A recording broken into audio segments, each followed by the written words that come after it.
Welcome to Weekly Recaps, where we discuss some of the top stories in business, technology, and politics. One of the biggest stories of this week was Pope Leo releasing his encyclical titled Magnifica Humanitas regarding the Pope's thoughts on how AI should be treated.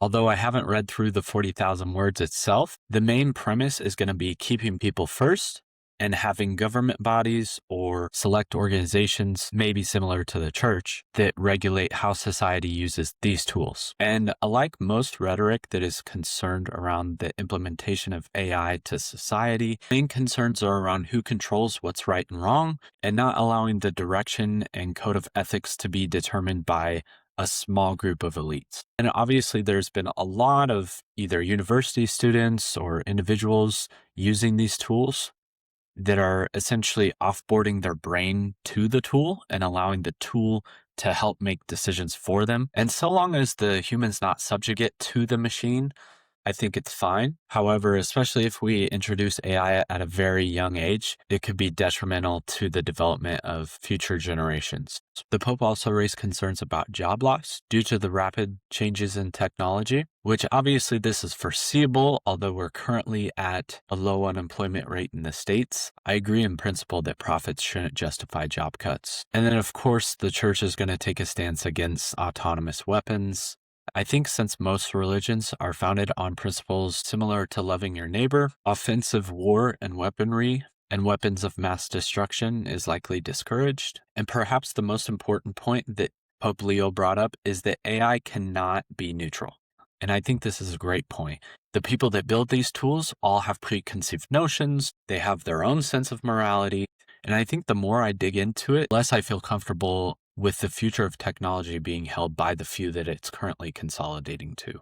The leaders of current AI companies are trying to create something that is superhuman and sometimes referred to as a deity or godlike entity. I know I've covered a lot of ground on this specific story, but if you'd like to read it for yourself and maybe you know a little Latin, I'll leave a link in the description for you. So Anthropic recently raised at a near $1 trillion valuation, which now puts them more valuable than OpenAI. And later that day, Cloud Opus 4.8 shipped, and it's almost 4 times more efficient than Opus 4.7 when it comes to finding its own bugs. Going back to the code of ethics for AI companies, here's an article from Dario Amodei that I'll also link in the description, where he essentially shares with you his vision of where AI is going to take humanity. So this, coinciding with Pope Leo's encyclical, could provide a broader context of why these concerns may be brought up. And I will say, I read through this a little bit, and obviously the text mentions uplifting the quality of living for humans and providing universal basic income. But there's a lot of ambiguity of how the machines will determine what that basic income is and for who, and then also how it will be governed. So in one way, Dario and Anthropic have absolutely sold consumers on being the safe AI company. However, the roadmap still hasn't been navigated of when it comes to code of ethics and decisions and who manages and who monitors things. And at this point, as I mentioned in the last video, any regulation for open source models or new entries would stifle the innovation and also allow the current leaders of industry to keep the treasure for themselves. So we'll see how this evolves over time. In other news, an OpenAI chatbot recently solved an 80-year-old problem in mathematics, and a few industry experts have cited this as being one of the first real breakthroughs in science. It's actually pretty awesome to see some of the feedback that these guys have given, understanding that the thought process and the creativity can almost be unlimited. I talked about this a few weeks ago, but I noticed recently that Polymarket's being used as almost an alternative data source and investment platform. So what's recently been going on is users are now allowed to make predictions on when private companies will go public, what their valuation will cap at, and things of that nature. So there's a lot of speculation around Anthropic or OpenAI, and I'm personally not on Polymarket. So I don't know if it also includes when executives will step down or board members will switch, how in depth it goes. I do think for public sentiment and polling, Polymarket is going to be one of the best data sources of the future. And really, it could be the next digital voting machine. Still in AI, within the last week or two, major companies are now seeing the real bill that their employee AI consumption is costing, and a lot of them are scaling back. So companies like Uber, Amazon, Microsoft, Meta, and Salesforce are starting to reconsider their AI strategy. To put it in numbers, in the last year, Salesforce used 300 million in AI spend alone. Now, the reason for this is a lot of these large companies were having AI leaderboards. So essentially, employees were incentivized to spend credits and money. But a lot of times what would happen, especially in larger companies, is you would have inflation and unnecessary spend that employees would just delegate to these AIs so that they'd be on these leaderboards. So it was kind of a perverse incentive for employees. And I believe a lot of these companies are either shutting down their leaderboards or transitioning to a new model that is a little more effective. This is more of a startup story, but I thought it was pretty cool. So Pulsia is an agentic AI company that essentially allows you to operate agents as if they were employees. And recently, their founder, Ben Sarah, raised $30 million by only signing the documents and hopping on the final calls himself. Now, this is per his words, so I don't have any way to validate that, but this is a look into the future of startups, where you have agents that are gathering information, emailing investors, and closing deals. In the space race, most of you have probably already seen the videos or pictures of Blue Origin's rocket explosion. Now, good news is, according to Bezos, everyone is safe, and they're just going to have to look into it. But the bad news is this cost Blue Origin a little over $1 billion. And with their NASA contract, they now have about 2 years to launch rovers to the moon.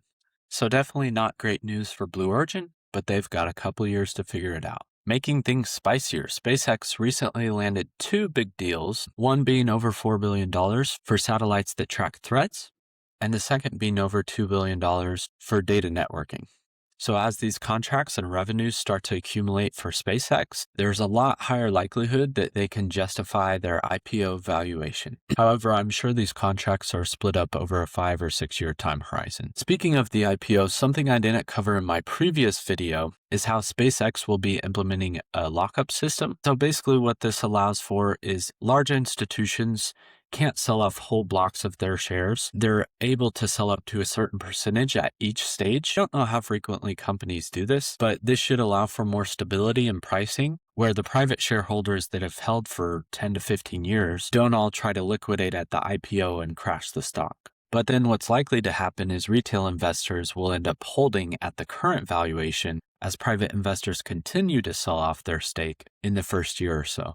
So I could still see the price being volatile, but I think in general, it's going to stay around that IPO price for the first year. A couple interesting deals in private equity. Sony and GIC recently formed a partnership where they bought out a $4 billion portfolio of music. And to be completely honest, I knew Blackstone was in alternative assets, but I had no idea that they would hold the rights to music. And we can see that less than 2 years ago, they bought this portfolio for $1.6 billion.